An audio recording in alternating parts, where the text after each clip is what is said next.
le hace al cuerpo. Es decir, que estudia la potencia del fármaco sobre nosotros. Es decir, qué efectos hace ese fármaco en nuestro organismo. El fármaco que uno ingiere, lo que hace es llegar al órgano diana, y de ahí, cuando interactúa con los receptores celulares, es que... a ver, esperen un momento. A ver, esperen que me pide que la acepte.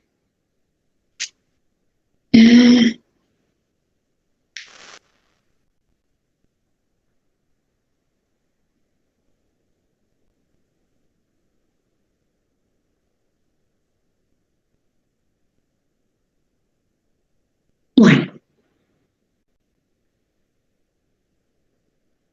Vamos de nuevo.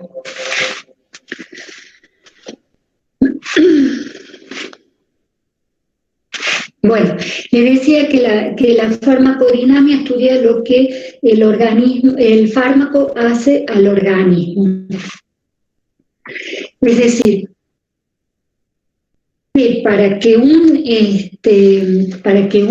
fármaco pueda hacernos algo, es decir, pueda actuar en nuestro organismo, es necesario que se una a un receptor, ¿no? A un receptor o diana.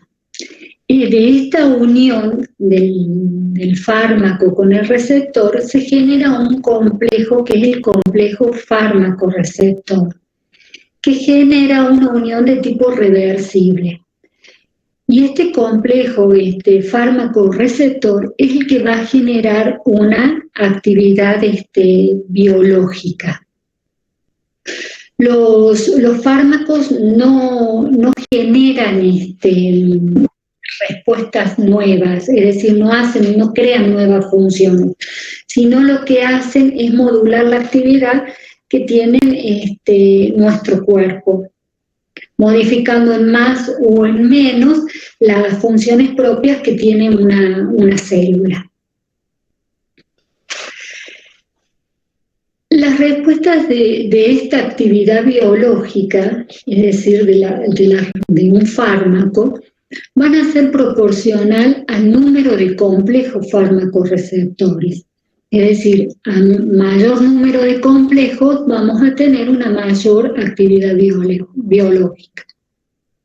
Y estos complejos fármaco-receptores van a depender del número de receptores, de la afinidad del fármaco por el receptor, de las concentraciones del fármaco, es decir, de la biodisponibilidad. Todo esto va a hacer que exista un mayor número de complejos fármaco-receptores. Como les decía, los fármacos no crean funciones, lo que hacen es modular la función, es modular las actividades de nuestro cuerpo. Entonces, lo que hace un fármaco cuando ingresa es unirse a un receptor. Se forma un complejo fármaco-receptor y es ahí que se genera una actividad biológica.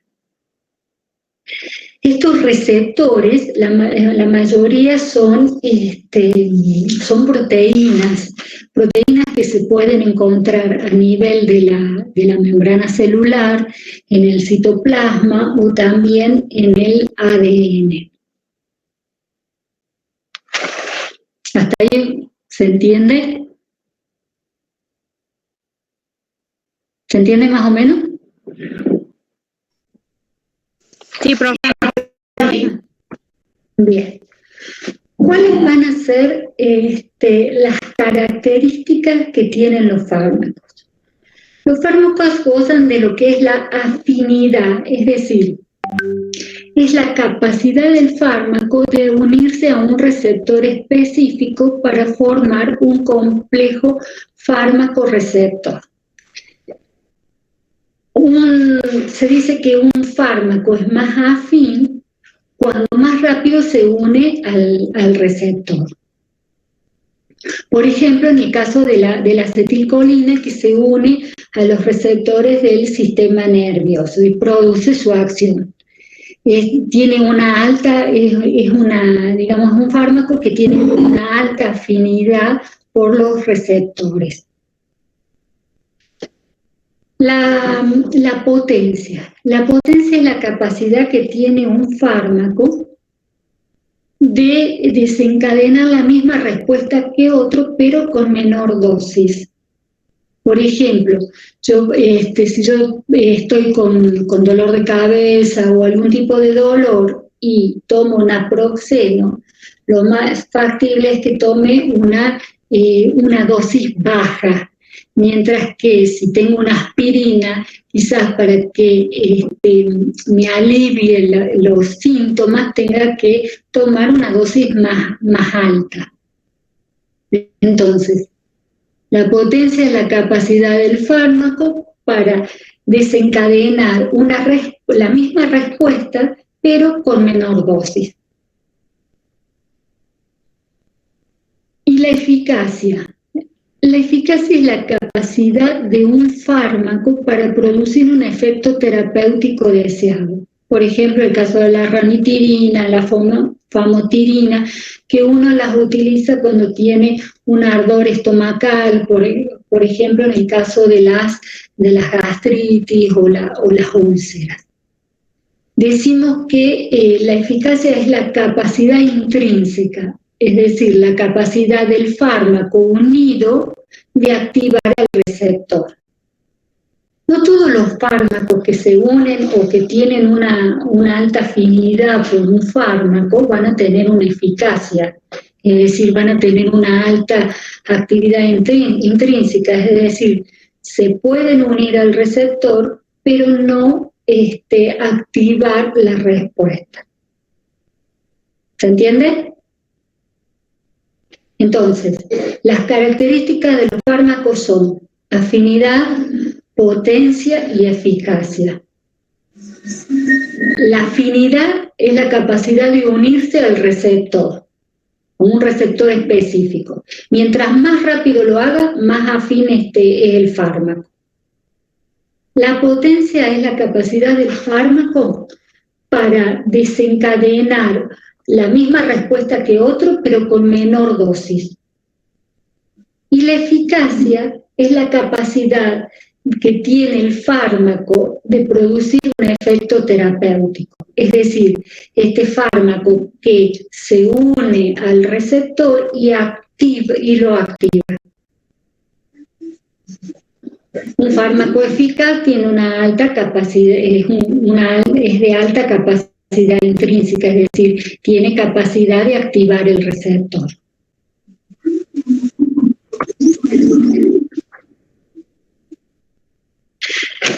Según las formas de unirse el fármaco al receptor, nosotros podemos tener fármacos que sean agonistas y fármacos que sean antagonistas. Los fármacos agonistas se unen al receptor y lo activan, es decir, producen el mismo tipo de respuesta que una sustancia endógena, es decir, por ejemplo, que las hormonas, que los neurotransmisores producen la respuesta que habitualmente produce la célula. En cambio, los fármacos antagonistas se unen al receptor, pero no lo activan y evitan que las sustancias endógenas, ya sean las hormonas, los neurotransmisores, evita que estas sustancias se unan y puedan actuar.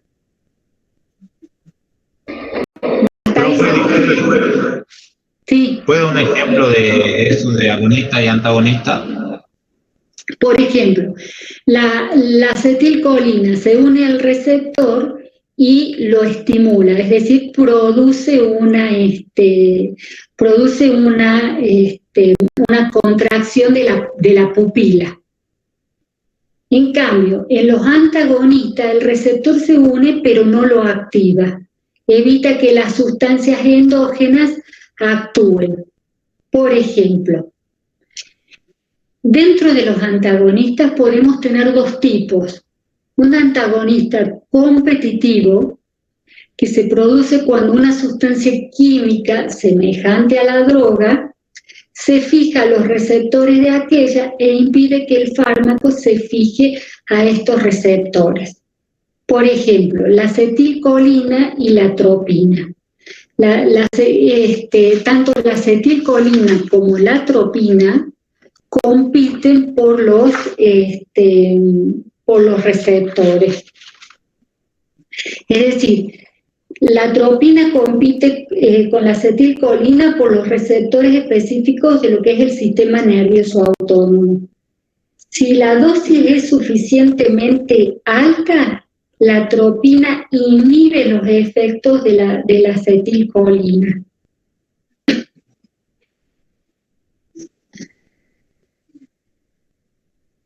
Y los efectos de la acetilcolina, en tal caso, si los inhiben, no se van a poder, no los va a poder producir, ya que no se puede unir a lo que son los receptores. La acetilcolina lo que hace, por ejemplo, es, habíamos dicho que lo que hacía era producir, por ejemplo, la contracción de la pupila. Cuando la atropina se une, lo que hace es impedir que se produzca la contracción de la pupila, y lo que hace la atropina es un efecto adverso, produce la dilatación de la pupila.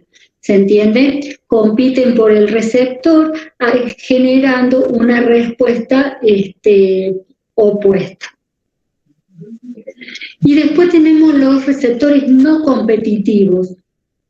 Por ejemplo, cuando dos drogas de estructura química diferente ocupan dos clases de receptores diferentes y dan lugar a efectos opuestos que se anulan mutuamente. Por ejemplo, en el caso de la histamina, que actúan sobre el receptor H1 y produce lo que es una broncoconstricción. Y la adrenalina, que actúa sobre el receptor beta-adrenérgico, que produce una broncodilatación. El agonismo en el competitivo actuaban sobre un mismo receptor, o sea, competían por el receptor y generaban una respuesta diferente. Y en el no competitivo, las drogas, que son de estructura química diferente, ocupan distintos tipos de receptores y dan lugar a efectos opuestos que pueden anularse mutuamente. En el caso de que uno produce una broncodilatación y el otro una broncoconstricción, de acuerdo a si se ocupa el receptor beta-adrenérgico o el receptor histamínico.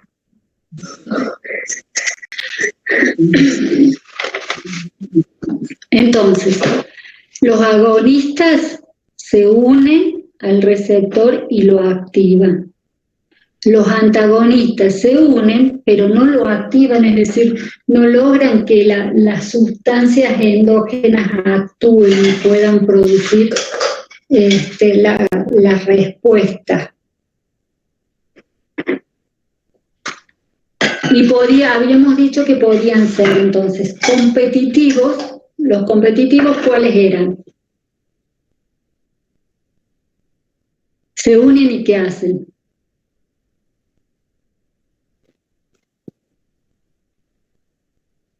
Se unen e impide que la sustancia o los otros fármacos, la sustancia endógena u otros fármacos, se unan. Por ejemplo, la atropina y la acetilcolina, y pueden desencadenan efectos contrarios. En el no competitivo son distintos fármacos, distintos receptores y efectos opuestos, es decir, diferentes.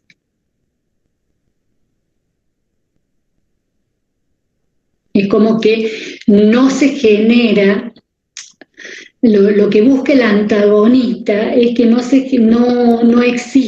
active el receptor con las sustancias endógenas, es decir, no se produzca el efecto endógeno.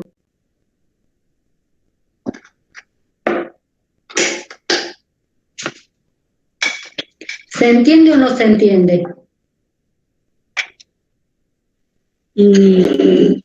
¿Podría repetir? Los fármacos, cuando ocupan los receptores, puede ser que se fijen al receptor y lo activen. Es decir, tienen una función agonista. Es decir, que producen el mismo tipo de respuesta que una sustancia endógena. Nosotros habíamos dicho que los fármacos no generaban nuevas respuestas, sino lo que hacían era potenciar o propiciar las respuestas que presenta el organismo humano, es decir, las respuestas que habitualmente, las respuestas biológicas que tiene el ser humano en las células y en los tejidos. Entonces, el agonista va a unirse al receptor y va a propiciar una respuesta endógena, una respuesta que es fisiológica. El antagonista es el fármaco que se une al receptor y no lo activa, es decir, evita que las sustancias endógenas actúen, no deja actuar. Y esta unión al receptor, bloqueándolo, puede ser de tipo competitivo o no competitivo. Cuando es competitivo se produce cuando las sustancias de estructura química parecida se unen a los receptores e impiden que el fármaco se fije a ellos. Por ejemplo, en el caso de la acetilcolina y la atropina, lo que hace la atropina es competir con la acetilcolina por los receptores. Si la dosis de atropina es alta, inhibe los efectos de la acetilcolina, impide que la acetilcolina pueda actuar. Y en tal caso, no va a poder actuar porque no va a poder unirse a los receptores. Es como que compiten por el receptor. Si hay mayor concentración de una y tiene más rapidez de unirse, puede hacer de que la otra no se una al receptor. Las dos tienen posibilidades de unirse a ese receptor porque tienen afinidad por el mismo receptor. Pero si una se encuentra en mayor concentración, va a hacer que la otra no se una. Y en tal caso se va a comportar como un fármaco agonista competitivo. En el caso de los no competitivos es cuando son dos drogas de estructura química diferente que ocupan receptores diferentes y que dan lugar a efectos opuestos, que anulan las funciones.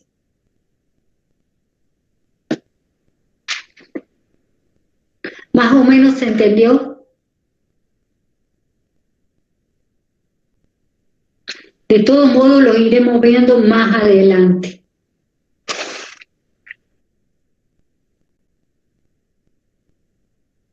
¿Qué son las...? Bueno, de todos modos lo vamos a seguir viendo porque se va a repetir o vamos a encontrar otros ejemplos.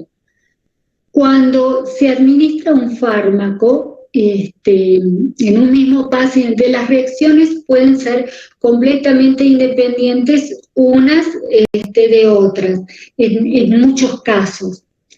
Sin embargo, el efecto combinado puede ser mayor que el que podría obtener un medicamento por sí solo.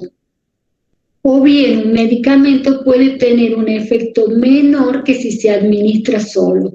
Es decir, cuando nosotros administramos dos o más medicamentos, las reacciones o las interacciones entre ellos pueden ser diversas.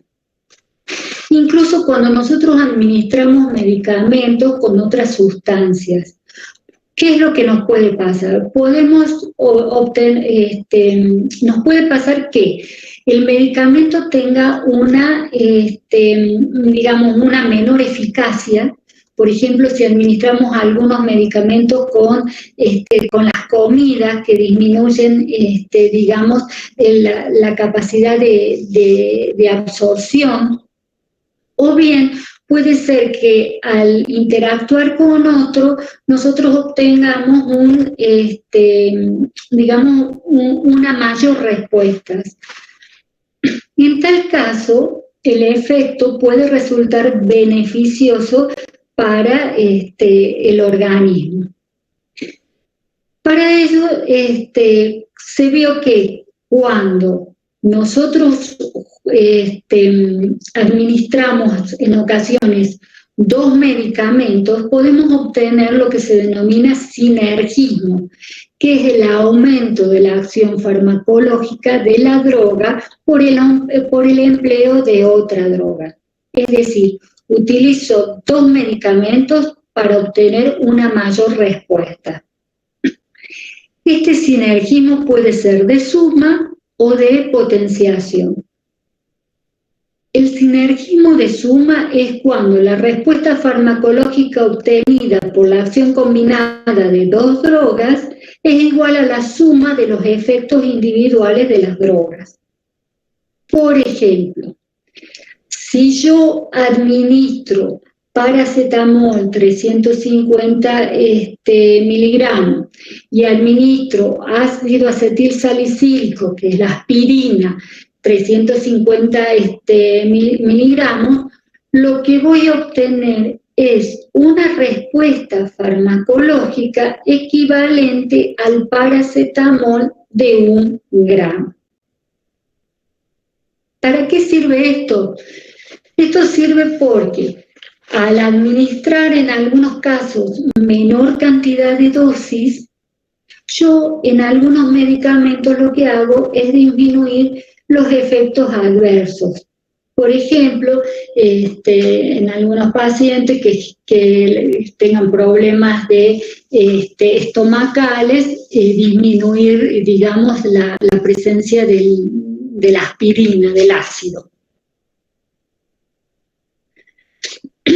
Pero también podemos obtener efectos beneficiosos con lo que es el sinergismo de potenciación, que es cuando dos drogas son administradas en forma simultánea y la respuesta obtenida es mayor que la correspondiente a la suma de sus acciones individuales. Por ejemplo, cuando doy lo que es la trimetoprima sulfametoxazol, que lo que estoy haciendo es ampliar la capacidad de cobertura antimicrobiana, es decir, hay un mayor espectro de ataque a determinados microorganismos. ¿Vuelvo a repetir? Por favor. Nosotros cuando administramos más de un medicamento, es decir, dos o más medicamentos juntos, podemos tener algunos efectos, algunas interacciones que pueden resultar beneficiosas o no. Las que no son beneficiosas puede resultar que tenga una menor eficacia, que no tenga tanta potencia, ya sea porque se absorbe menos, porque interactúan las dos drogas e impiden la absorción. En definitiva, que disminuya su efecto terapéutico. O bien, que es lo que más se estudia, que estas drogas generen un efecto beneficioso. Y entonces nosotros hablamos de lo que es el sinergismo. El sinergismo es el aumento de la acción farmacológica de la droga mediante el empleo de otra droga. Es decir, doy dos medicamentos juntos para potenciar lo que es la respuesta. Y podemos tener dos tipos de sinergismo. El sinergismo de suma y el sinergismo de potenciación. El sinergismo de suma se da cuando la respuesta farmacológica obtenida por la acción combinada de dos drogas es igual a la suma de los efectos individuales.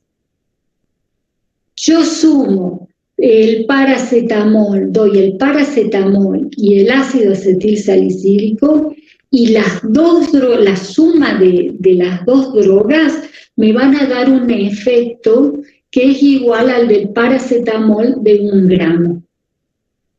Si yo veo en forma individual el efecto de cada una de ellas, no alcanzan a ser tan potente como el resultado de las dos sumas.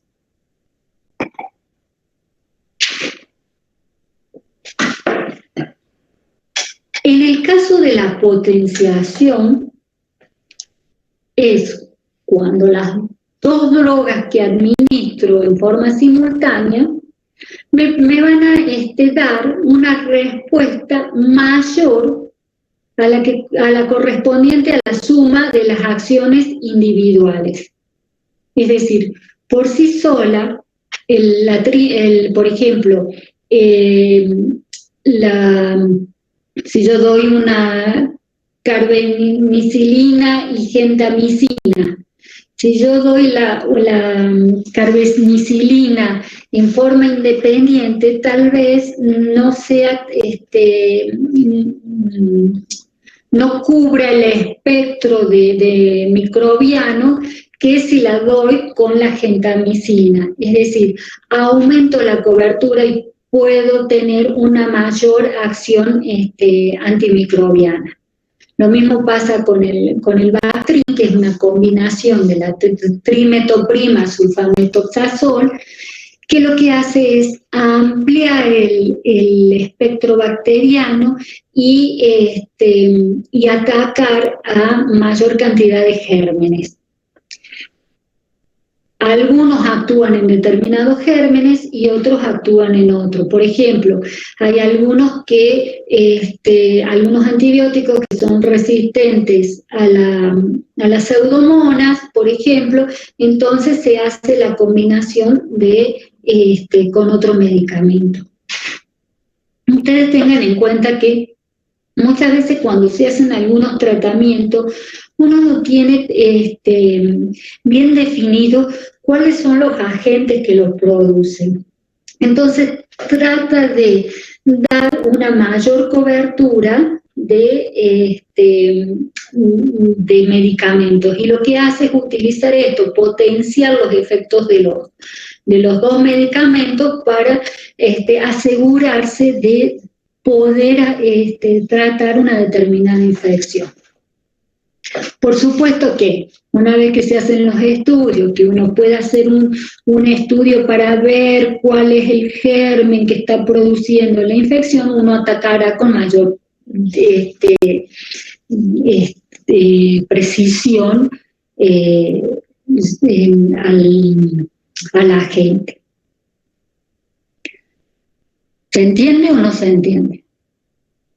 Es decir, uno utiliza el sinergismo para obtener mayores beneficios, ya sea utilizando medicamentos que sumen su efecto y obtengan un efecto más, digamos, más potente, o bien que su efecto es como que se complemente, que se potencie. En el caso, como dice, la potenciación. Es mayor la respuesta que la acción en forma individual de cada uno de ellos.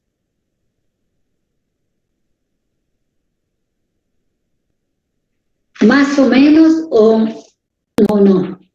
Después, si quieren, repasamos todo, volvemos a verlo y lo repasamos de nuevo. Entonces, los medicamentos pueden interactuar. Pueden interactuar de modo beneficioso, en el caso para el organismo, a través de lo que son los sinergismos. O bien puede ser que tengamos unas reacciones que disminuyan la eficacia de los medicamentos. Por ejemplo, con respecto a esto de las interacciones medicamentosas, hay medicamentos que uno no los tiene que tomar en ayunas porque porque las comidas, por ejemplo, disminuyen lo que es su absorción. Para la que toma levotiroxina, han visto que los tiene que tomar, a la medicación la tiene que tomar en ayuna.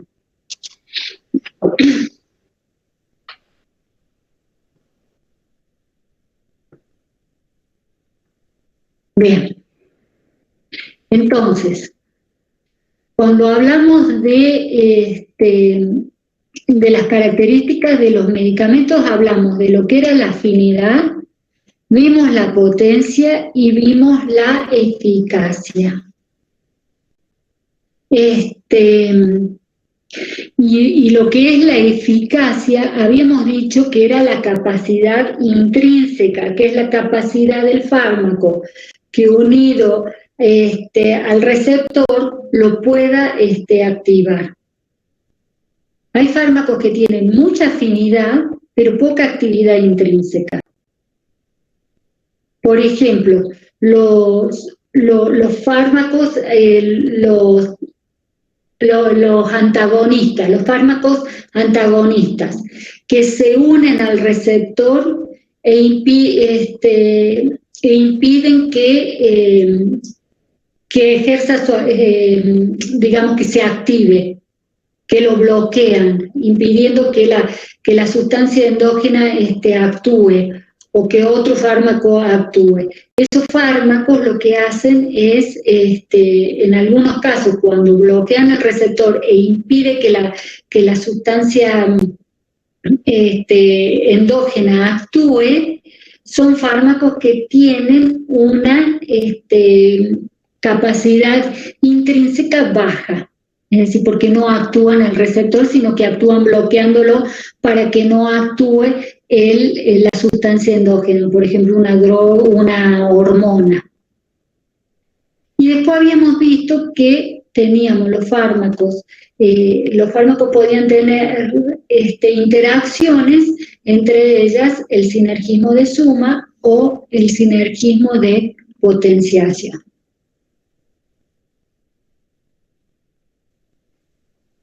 Otra de las cosas que se ve en farmacología y que últimamente lo hemos podido observar en este último tiempo es el tema de la farmacogenética. La farmacogenética estudia el papel de la herencia genética en la respuesta de los fármacos. Es decir, identifica las diferencias genéticas en las enzimas encargadas de la metabolización de los fármacos. Y estas diferencias son las que son responsables de la toxicidad de muchas drogas. ¿Para qué sirve esto? La farmacogenética en un futuro va a permitir que toda persona tenga un tratamiento de tipo personalizado. ¿Por qué? Porque muchas reacciones de las personas a los fármacos son producidas por lo que diríamos por la genética Es decir, por la información genética, por la respuesta del organismo a determinada sustancia. Eso ya viene implícito a nivel de los genes. Entonces, hay veces que una persona se le administra una medicación y puede ser que le genere una reacción alérgica, una reacción anafiláctica. En realidad no hay forma de que uno pueda saber que esa persona va a hacer una reacción alérgica. Generalmente eso ya viene decodificado en los genes. Entonces, lo que se está haciendo es hacer un estudio más profundo de la aplicación de la genética a la farmacología. De hecho, hemos visto que muchas de las vacunas que se han hecho en este último tiempo han tenido mucha implicancia en lo que es la genética. Hubo manipulación de material genético a la hora de su producción. Y también es muy importante la farmacogenética porque se están estudiando y se están usando ciertos fármacos para modificar algunas alteraciones genéticas que vienen, que se transmiten a través de la herencia. Es decir, enfermedades genéticas que se transmiten de padres a hijos y que no tienen cura actualmente, se están utilizando, digamos, fármacos que lo que hacen es modificar el ADN de las células para que puedan producir proteínas más sanas y que de esa forma no generen enfermedades.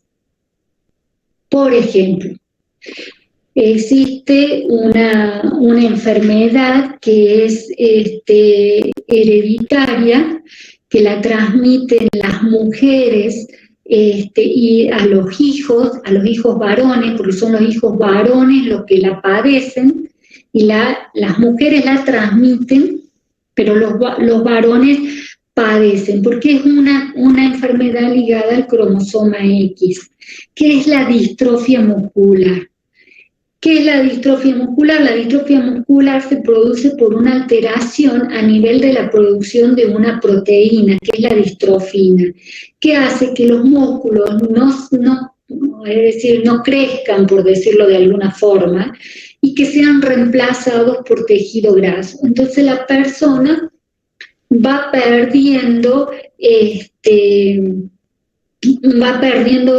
la fuerza y llega un punto en que esta dificultad a nivel de la fuerza muscular lo limita en todo lo que es la respiración y la función cardíaca hasta que la persona muere. Hoy en día, con tratamiento y todo lo demás, la supervivencia era aproximadamente, hace unos años era de 20 años, ahora pueden llegar un poco más con las medicaciones. Y lo que yo utilizaba eran fármacos que actuaban a nivel de la producción de estas, de estas proteínas, para que se pudiera producir una distrofina en forma adecuada. Entonces se intervenía en todo lo que es el ARN para generar una secuencia lo más normal posible y que se pueda producir la proteína. Bueno, esto es lo que se está estudiando, se está implementando y se va a seguir, probando para tratar enfermedades que antes eran imposibles de poder curar, o por lo menos mejorar una calidad de vida o ampliar la supervivencia. Y así como esta, hay muchas enfermedades que están relacionadas con la parte genética. Entonces lo que se busca es ver cómo modificamos esto. Bueno. Es la farmacovigilancia. La farmacovigilancia también es una rama de la farmacología. Y lo que hace la farmacovigilancia es, consiste en un conjunto de actividades destinadas a identificar y valorar los efectos del uso agudo y crónico de los tratamientos farmacológicos en la población. Es decir, se controla el uso del medicamento en su fase aguda y en su fase crónica. Es el estudio de todos los efectos deseables e indeseables. Es decir, nosotros vamos a controlar si las respuestas terapéuticas son tal cual prometen, o si las respuestas terapéuticas generan efectos indeseables, es decir, efectos adversos o más que generen que el riesgo sea mayor que el beneficio. ¿Y esto por qué? La farmacovigilancia surge a partir de situaciones relacionadas con respuestas no deseadas al uso de medicamentos. ¿Qué es lo que se vio? Cuando se vio, más precisamente surge esto a partir de que en el año 1960 se vio que una medicación que se administraba a las embarazadas para controlar los vómitos en el primer trimestre de gestación generaba algunos efectos teratogénicos, es decir, producía alteraciones en el feto. Esta medicación, luego de observarse las complicaciones y los efectos indeseables que generaba, fue sacada del mercado. Y a partir de allí se estableció el sistema de farmacovigilancia para todos los medicamentos. La medicación era la talidomida y lo que generaba era malformaciones a nivel del feto consistente en ausencia o malformaciones de los miembros, ya sean los miembros superiores o los miembros inferiores. Los niños nacían sin brazos o en algunos casos sin piernas. Y se pudo comprobar fehacientemente de que esta situación era producida por la administración de un determinado medicamento.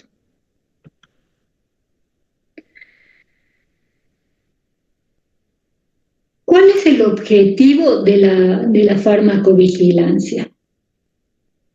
El objetivo de la farmacovigilancia va a ser detectar sospecha de reacciones adversas. Es decir, si nosotros vemos que damos determinado medicamento y que genera, por ejemplo, una gastritis o hemorragias, lo correcto sería retirarlo del mercado y ver por qué motivo genera esas reacciones. Lo importante es proteger a la población y retirarlo de su venta. Detectar fallas en las respuestas terapéuticas, es decir, que las respuestas terapéuticas no sean las que, por ejemplo, figuran o por las cuales se comercializan. Es decir, que se dé un medicamento para bajar la fiebre y la reacción terapéutica no existe, es decir, no genera una disminución de la temperatura.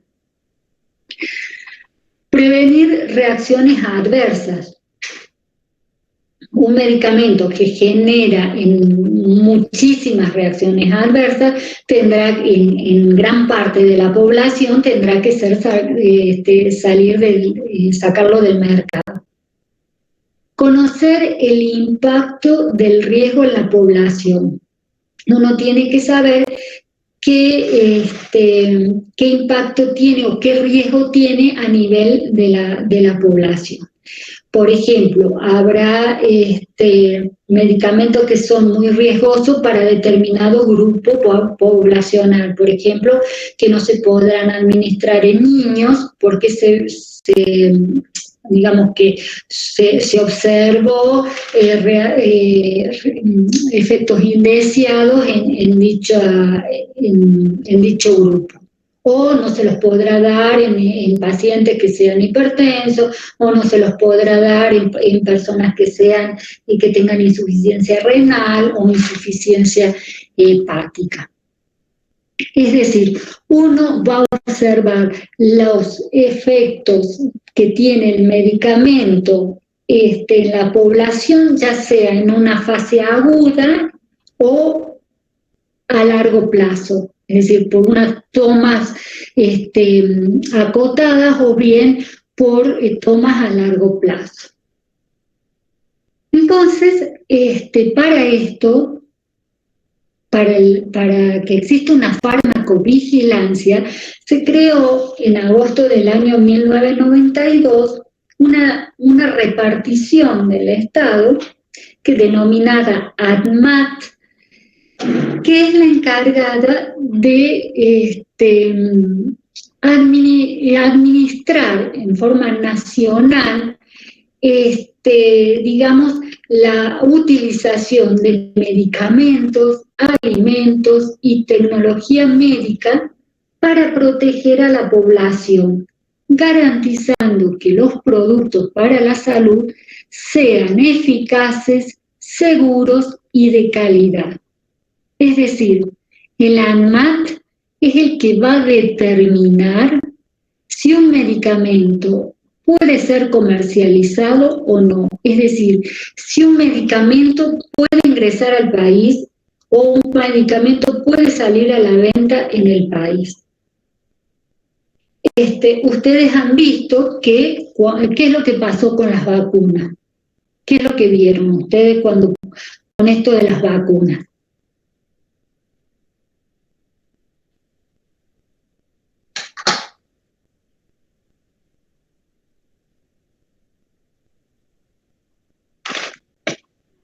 Profe, ¿con las vacunas de COVID, por ejemplo? ¿Qué es lo que pasó en un principio? ¿Qué es todo lo que se dijo? ¿Qué es lo que vieron ustedes acá? Es como que no se conocían los efectos que podía tener la vacuna. No se conocían los efectos que podía tener la vacuna. ¿Qué más? Adverso, digo. No se conocían los efectos adversos. Muy bien. ¿Qué más?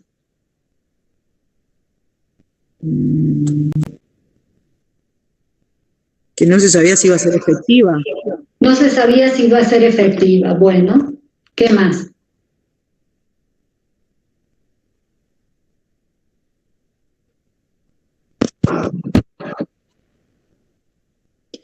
Si nosotros nos comparamos con otros países, el tema de la vacunación, ¿empezó antes o después?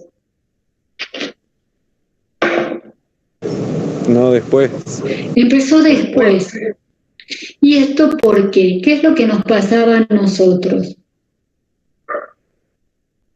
Que salían en los medios de televisión. Bueno, hubo algunas tratativas de las vacunas con los laboratorios, es decir, por cuestiones, digamos, de negocios o de comercialización en cuanto a, digamos, a qué laboratorio, cuestiones, supónganse, de llegar a un acuerdo económico en cuanto a las vacunas. Pero también en cuanto a las vacunas, en un principio vieron que no las autorizaban. Y habrán escuchado que por la televisión decían que la ANMAT no autorizaba la vacuna porque no había concluido la fase 3. En realidad ninguna de las vacunas habían concluido y no han concluido la fase 3.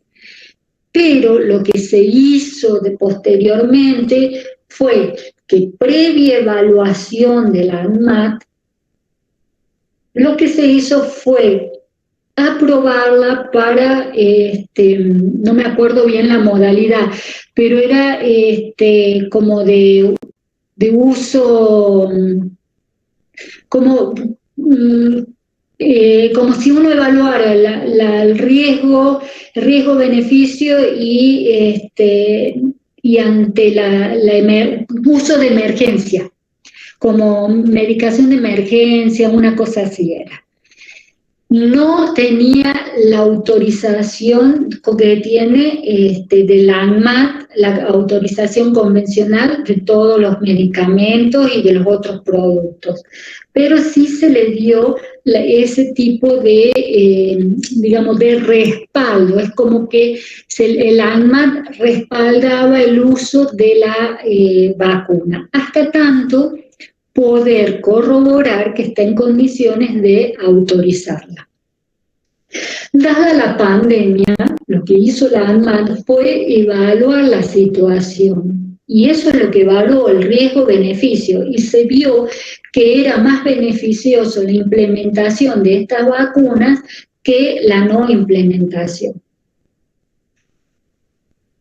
En el caso de la ANMAT, no solo va a registrar, controlar, fiscalizar y vigilar la venta y uso de medicamentos, sino también controla todo lo que es la industria de los cosméticos, los reactivos de diagnóstico, es decir, los medios de contraste, todo lo que se utilice para hacer diagnósticos de enfermedades, los productos médicos, ya sea todo lo que son prótesis, por ejemplo, los prótesis y los marcapasos, los audífonos, las prótesis articulares, como los reemplazos de cadera, los reemplazos de rodilla, los cardiodesfibriladores, todo lo que es los instrumentos que se utilizan en medicina, como para hacer los endoscopios, para hacer las endoscopías, los aparatos de rayo, el instrumental quirúrgico, los productos como las agujas, jeringas, todos los insumos médicos, todo tiene que ser autorizado por el ANMAT, incluso hasta los andadores, las sillas de ruedas, los productos de rehabilitación tienen que ser, registrados, controlados, fiscalizados y vigilados por el ANMAT. Lo mismo pasa con los alimentos. Los alimentos, en el caso de los desinfectantes y en el caso de los insecticidas. ¿Por qué? Porque se ha visto, por ejemplo, en los insecticidas, el tema de los órganos fosforados que generan, que son, digamos, que pueden generar cáncer, es decir, son cancerígenos. Entonces, todo eso es controlado por el ANMAT, que es la Administración Nacional de Medicamentos, Alimentos y Tecnología Médica. Entonces, lo que hace esta institución es asegurar la eficacia, seguridad y calidad en todo lo inherente a la administración, garantizando el cuidado de la salud, así como la calidad y sanidad de los productos y procesos y tecnología que utilizan. cuando ingresa, por ejemplo, si ustedes compran algún insumo médico en el extranjero, antes de ingresar al país, tiene que ser supervisado por lo que es el ANMAT.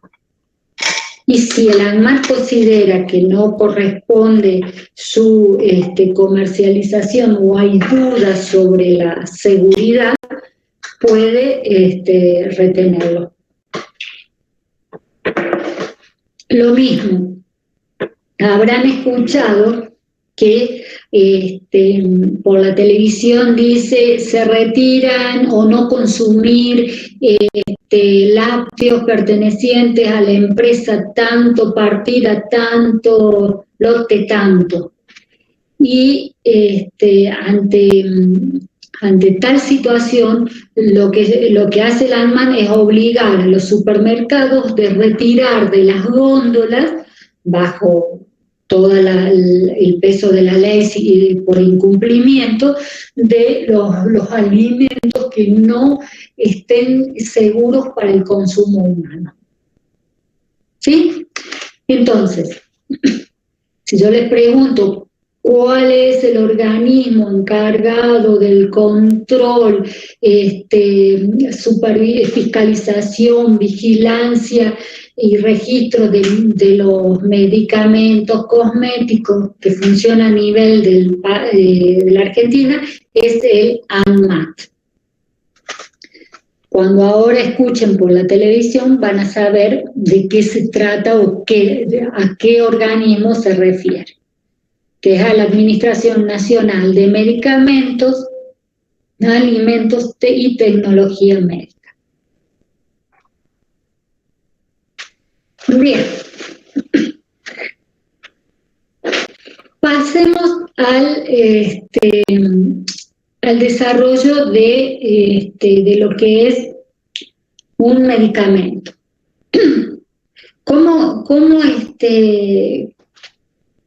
¿En qué consiste el proceso de elaboración o producción de un medicamento? Para poder elaborar un medicamento, por supuesto que tiene que existir un equipo calificado, es decir, un equipo de profesionales que estén calificados para poder hacerlo, ya sea a nivel de conocimientos, como así también a nivel de infraestructura o de contar con un laboratorio que le permita la elaboración de dicho medicamento. El desarrollo de un medicamento se realiza por etapas. En primera instancia, lo que se hacen son ensayos preclínicos. Primero hay que tener el conocimiento científico, es decir, la bibliografía, digamos, los estudios que se hicieron a nivel bibliográfico. Segundo, antes de hacer las pruebas en humanos, los investigadores deben asegurar que el compuesto químico es seguro. Para ello, se deben realizar estudios de laboratorio que consisten en estudios in vitro, es decir, en células o tejidos en recipientes de vidrio. Es decir, uno puede probar en las células o en determinados tejidos vivos, pero en un recipiente. Y posteriormente se realiza un estudio in vivo, es decir, son ensayos que ya se realizan en un cuerpo de un organismo vivo, como son los animales de laboratorio.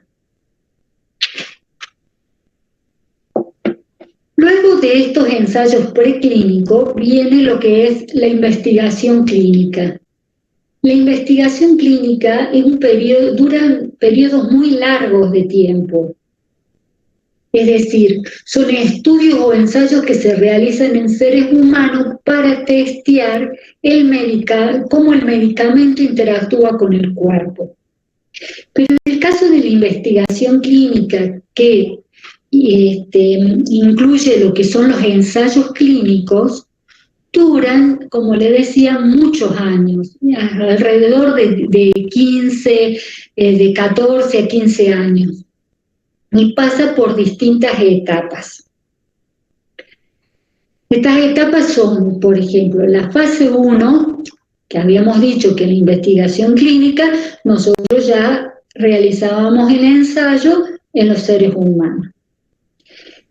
Esta investigación clínica comprende lo que son los ensayos clínicos, y estos ensayos clínicos pasan por distintas fases.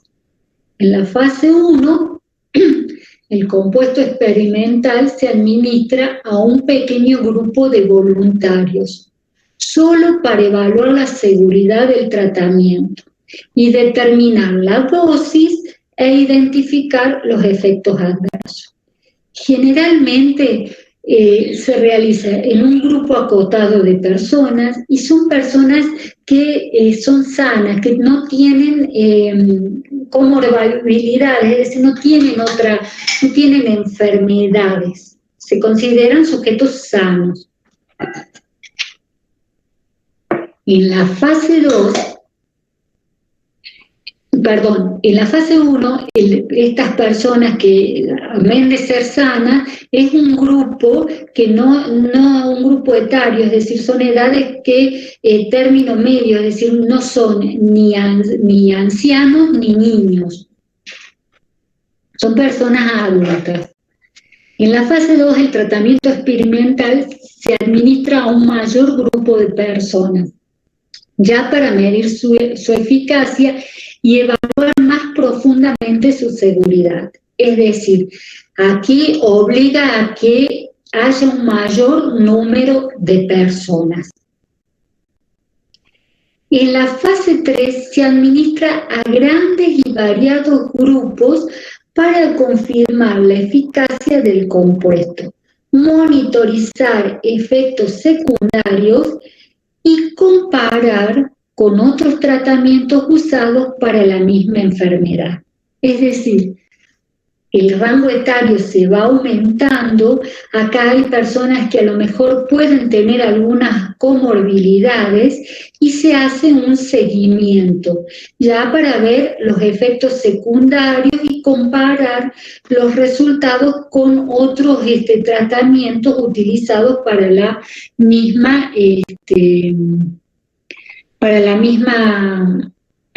enfermedad. Bien, en la fase 4 son ensayos clínicos realizados una vez aprobado por los agentes reguladores, en este caso por el ANMAT, y aportan información adicional luego que el producto ha sido comercializado. Entonces, todos estos ensayos clínicos transcurren a lo largo de varios años. Y ahora yo le pregunto, ¿por qué la ANMAT no quería autorizar en un principio, o no se animó a autorizar protocolarmente las vacunas durante las vacunas del COVID? ¿Qué argumentaba?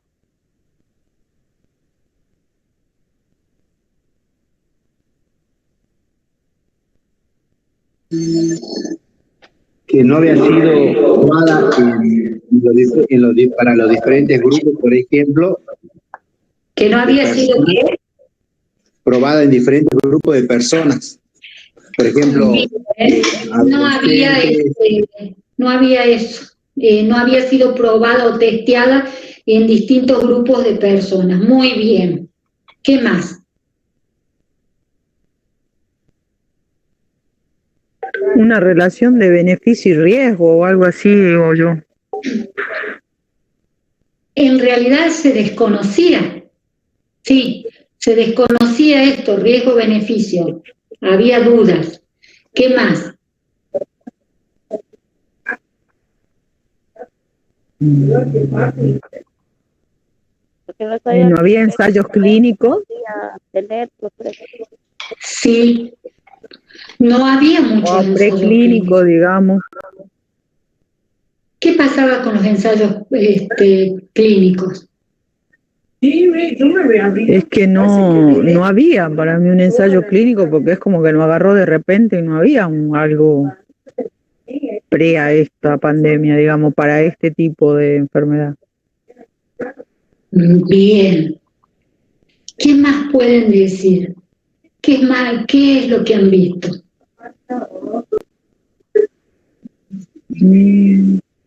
No estaba probada su eficacia real, o sea, a cuánto llegaba.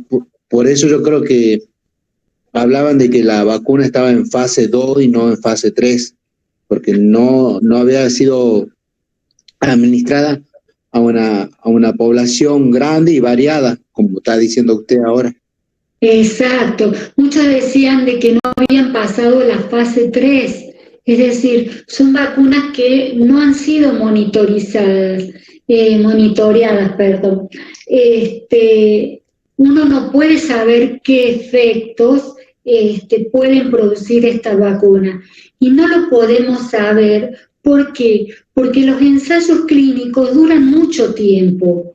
Y estas vacunas se han implementado y se han hecho en un tiempo récord.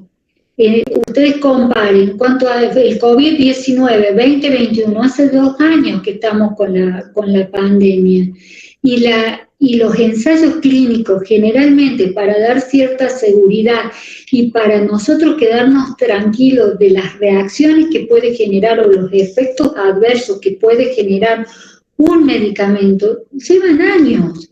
¿Por qué? 15, dice, varios años lleva. Claro, porque nosotros no sabemos, una de las cosas que puede generar un medicamento es que sea, que genere cáncer, que sean oncogénicos, es decir, puedan producir cáncer a largo tiempo. El cáncer por ahí lleva su tiempo, para, digamos, para que la enfermedad se exprese. Y no tenemos datos suficientes como para saber qué es lo que va a generar esto. Si uno leía, incluso, por supuesto que todos los medicamentos son tóxicos para el organismo. Pero si uno hace un balance riesgo-beneficio, se queda con lo que, con lo beneficioso. En este caso, uno lo que apuntaba es a salvar la vida de las personas, porque se vio que gran parte de la población muere por circunstancias que a veces son desconocidas, porque hasta el día de hoy no se sabe bien cómo es el comportamiento, cómo va a ser el comportamiento de este virus en determinadas personas. Hay personas que son sanas y no la pasan bien, hay personas que son enfermas y lo pueden superar. Entonces, esto uno lo que no puede comprobar es decir, no se puede hacer un monitoreo ni una conclusión o una evaluación de los efectos que genera esta vacuna porque no nos dan los tiempos. Ni siquiera sabemos o ni siquiera hay datos ciertos, digo de la vacuna por decir de un medicamento, pero se aplica a todos los medicamentos. Ni siquiera hay datos ciertos de si deja o no deja inmunidad y por cuánto tiempo deja la inmunidad y qué tipo de inmunidad, para que sepas, es decir, son cosas que se van viendo sobre la marcha. Vuelvo a decir, esta autorización no es la autorización protocolar que hace la ANMAT con todos los medicamentos y exigiendo es decir, que hayan finalizado la fase 3. Se la aprobó por una situación de emergencia, el caso de las vacunas estas. Pero los otros medicamentos son sometidos a todas estas fases y generalmente llevan muchos años. No es que tengan que llevar 15 años, pero sí llevan años. Algo que tenía a favor estas vacunas es que se utilizaron prototipos de otras vacunas, como por ejemplo las vacunas utilizadas para el ébola o el HIV. Entonces eso hizo adelantar algunos años o algunas etapas. Bien, entonces, más o menos le quedó claro.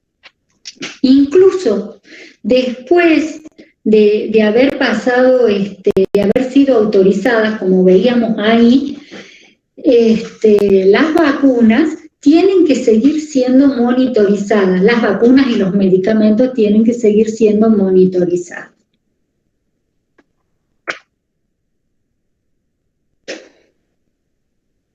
Bueno, ¿cuáles pueden ser las respuestas a los medicamentos o las respuestas indeseadas que se pueden presentar por el uso de los medicamentos? Nosotros podemos tener reacciones adversas a los medicamentos, que son todo efecto perjudicial no deseado que se presenta después de la administración de un medicamento a dosis habituales utilizadas en el hombre para tratamiento, profilaxis o diagnóstico. Las reacciones adversas son las reacciones indeseadas. Si ustedes se fijan en el prospecto de un medicamento, van a encontrar que dice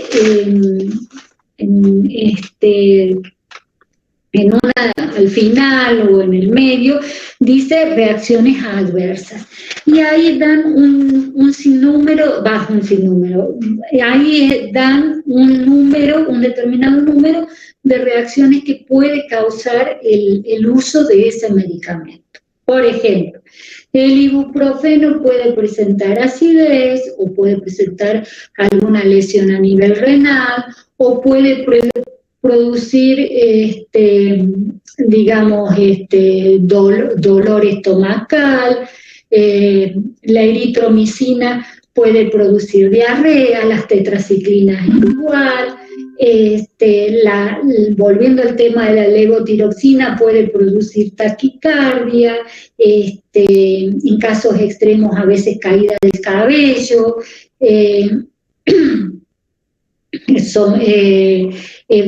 intolerancia al calor. Todas esas reacciones adversas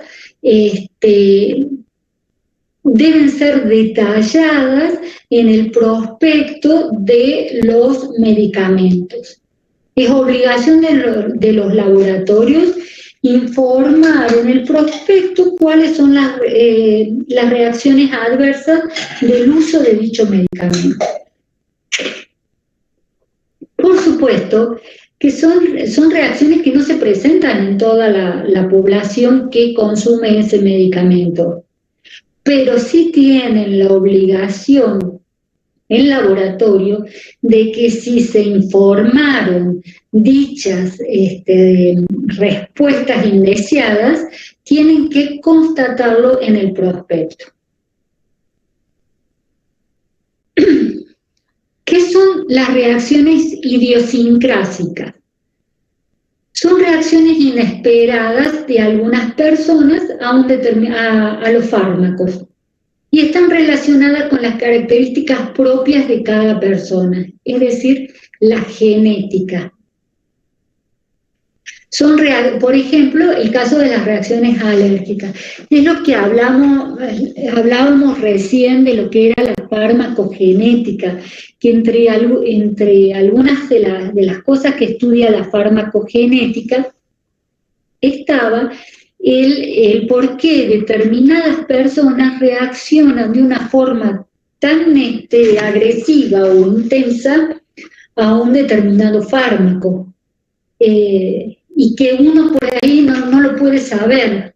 Por ahí cuando se dan combinaciones de fármacos, por ejemplo, el Optamox, que es amoxicilina, survactan, una cosa así, hay personas que hacen reacciones alérgicas y hacen tipo casos extremos, sobre todo en la penicilina se da, hacen una reacción anafiláctica con edema de glotis, que incluso si uno no los atiende en forma inmediata pueden llegar a la muerte, pueden generar un efecto letal.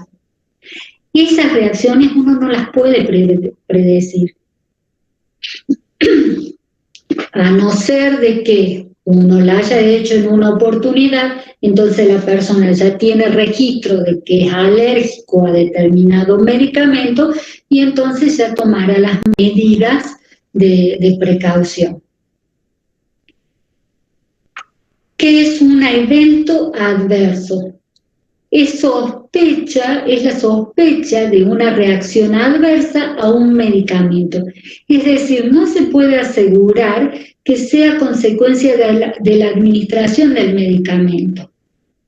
Para ser considerado que es una reacción adversa, nosotros vamos a tener que corroborar y constatar de que esa reacción se debe al uso del medicamento. En tal caso pasará a ser una reacción adversa. Pero mientras tanto, cuando hay una sospecha, es un evento adverso. ¿Y qué es el error por medicación?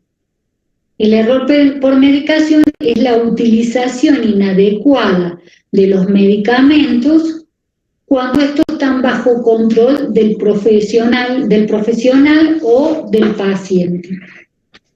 Es decir, que se le dé un medicamento a una persona que sea alérgica cuando hay algún registro o alguna constancia de que cuando hay un antecedente de alergia, por ejemplo. O también puede ser que el paciente se administre, se automedique y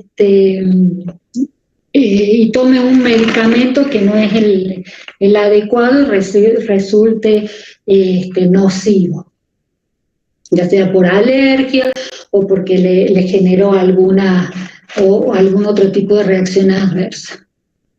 O puede ser también que le den un medicamento que no es porque cuando fue a la farmacia, el farmacéutico no pudo leer la letra del médico, porque a veces pasa que uno no le entiende lo que le han puesto en la medicación.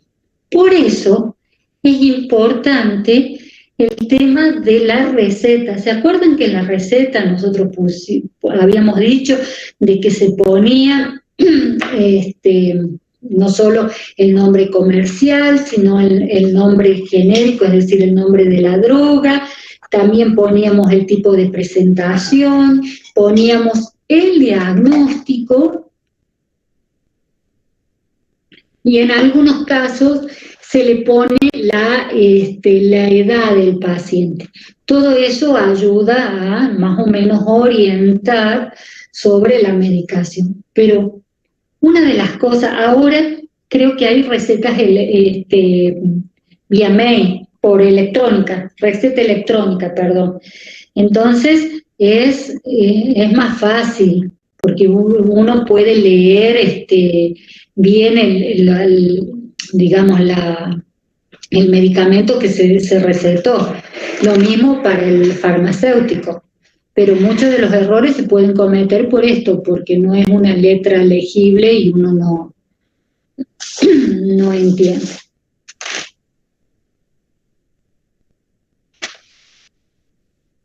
Bueno. ¿Cuáles son las fallas en la calidad de un medicamento? El ANMAT va a tener que supervisar esto, las fallas en la calidad de un medicamento. Y las fallas pueden ser visibles o no visibles.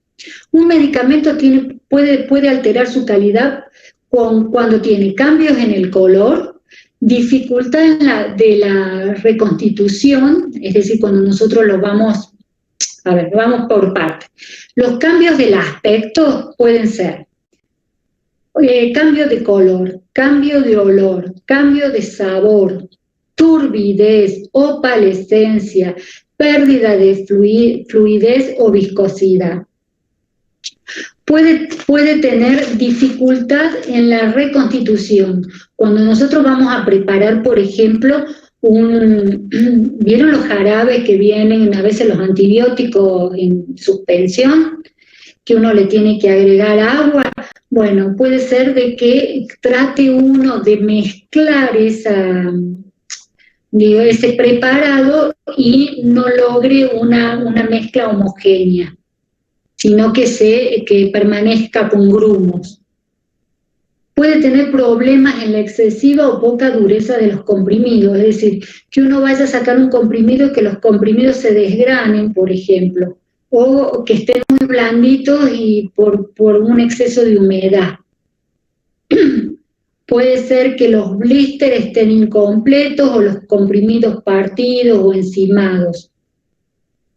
Puede ser que los rótulos no sean los adecuados, sean insuficientes, que uno no pueda leer bien el medicamento que estamos comprando o que nos entregan, o que tengan un nombre, un envase con un rótulo equivocado.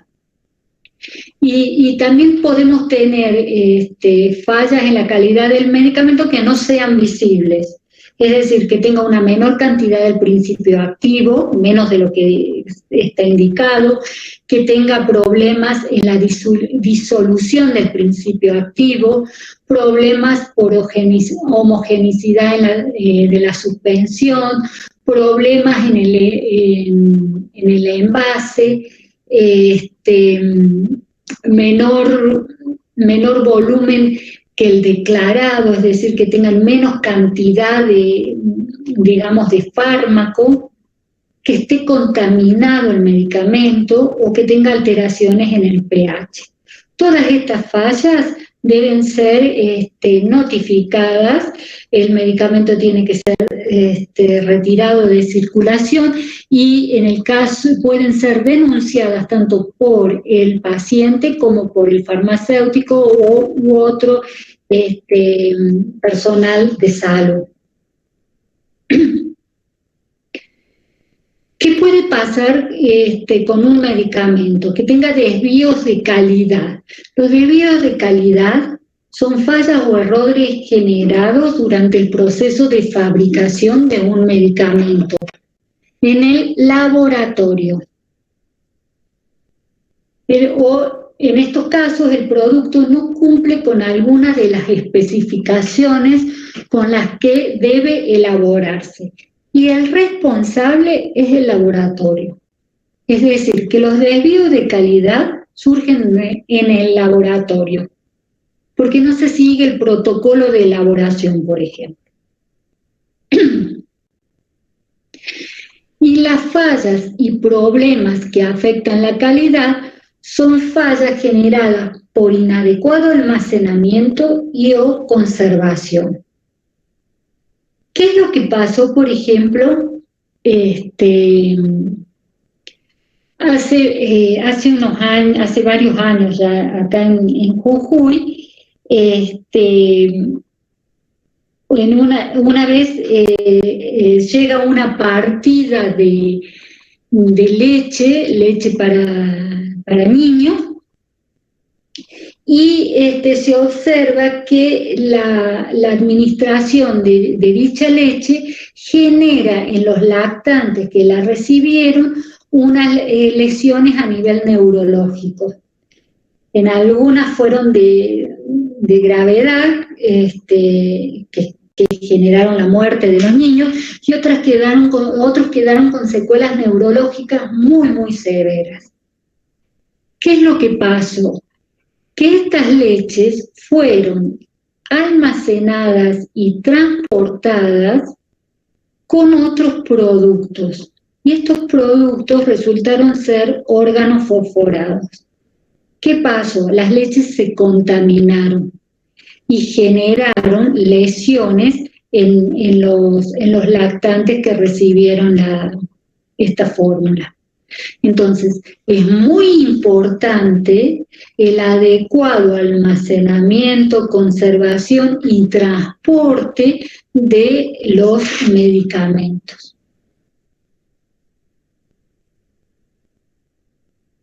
¿Cuáles son las fuentes de información de la farmacovigilancia? Algo decíamos recién, uno debe notificarse la sospecha de reacciones adversas o eventos adversos a medicamentos, los desvíos de calidad relacionados con la elaboración del medicamento. ¿Y quiénes lo pueden notificar? Lo pueden notificar los usuarios de los medicamentos, la industria farmacéutica y el equipo de profesionales de la salud, ya sean los hospitales, clínicas, universidades, consultorios privados.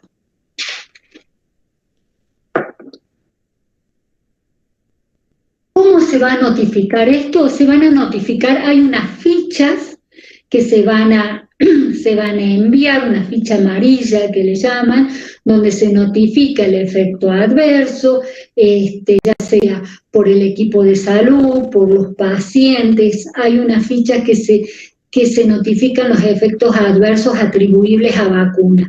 Lo lógico sería de que cuando uno recibió estas vacunas, pudiera notificar por medio de algún sistema si hubo algún efecto adverso de las vacunas.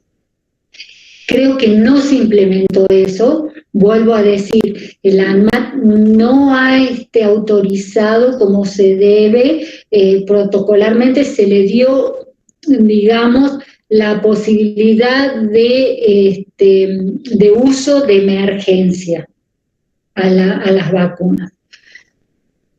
Pero en caso de que se hubiesen autorizado, lo que se debería hacer o lo que se hace es notificar los eventos adversos a través de una ficha estipulada para tal situación.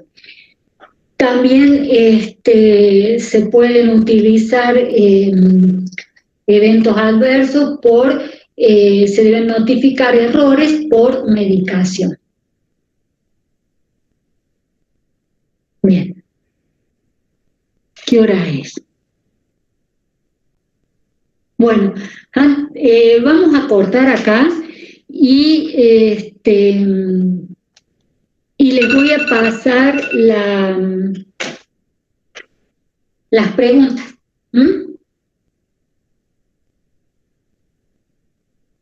Ustedes interrumpan cuando si voy muy rápido o si se duermen.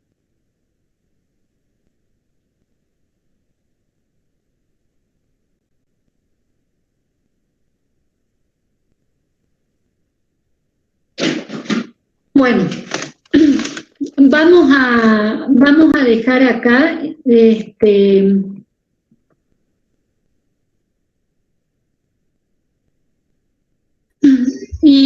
Profe, una pregunta. Ahora se las paso. Antes que me olvide, hoy vimos más o menos, para hacer un cierre, vimos lo que era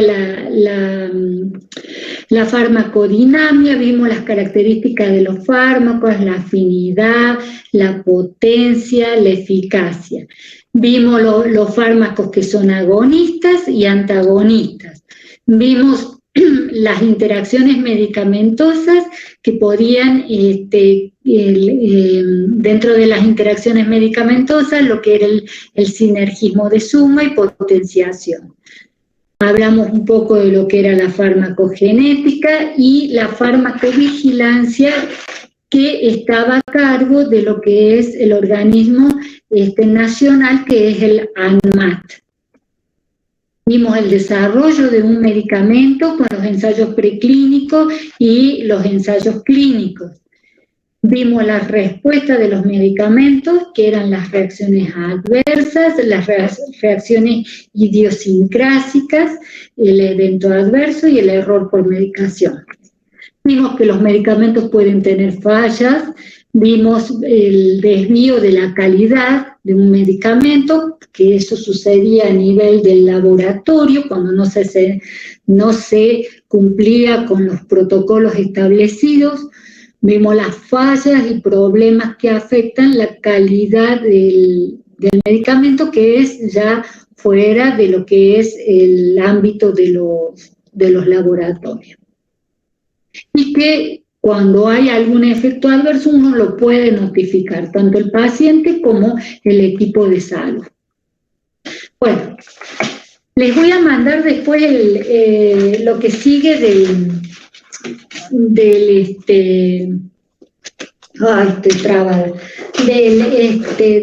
Power, y le